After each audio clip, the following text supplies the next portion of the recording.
Muhammad Tuan Speaker, kejayaan kempen tahun Melawat Kedah 2025 tidak hanya diukur berdasarkan satu indikator sahaja.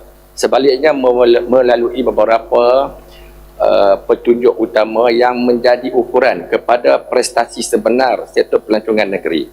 Sepanjang tahun lalu, peningkatan jumlah kedatangan pelawat begitu ketara di tempat-tempat seperti Muzium Padi, Balai Seni, Galeri Rondingan Baling, Pusat Rekreasi Air Panas Ulu Legong, Dusun Rifah, Menara Alostar, Gunung Jerai, Sedim Riverside Resort dan River Cruise Sungai Merbuk. Dan ini jelas memperlihatkan kejayaan kempen tahun Melawat Kedah 2025. Di samping itu, peningkatan turut direkodkan dari segi pergerakan penumpang dan pesawat di lapangan terbang Sultan Abdul Hadi Alostar dan juga lapangan terbang antarabangsa Langkawi yang jelas menunjukkan kemasukan pelawat yang begitu ketara sepanjang tempoh kempen tersebut.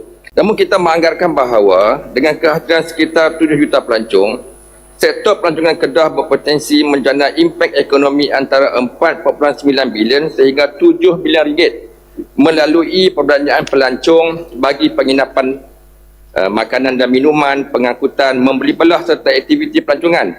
Dan perbelanjaan ini memberi limpahan ekonomi secara langsung kepada pelbagai pihak, termasuklah pengusaha hotel, homestay, peniaga kecil, usaha pula tempatan dan juga pemain industri pelancongan di seluruh negeri.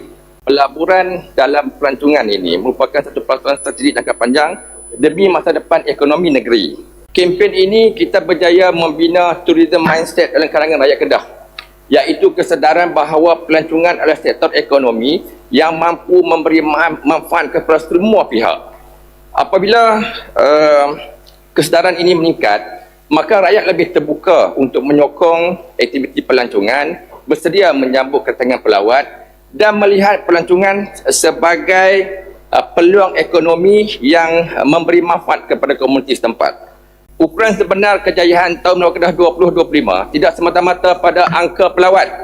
Sebaliknya, pada sejauh mana keseluruhan negeri ini bergerak bersama dan memastikan pelancongan adalah kekuatan ekonomi dan kebanggaan rakyat negeri ini.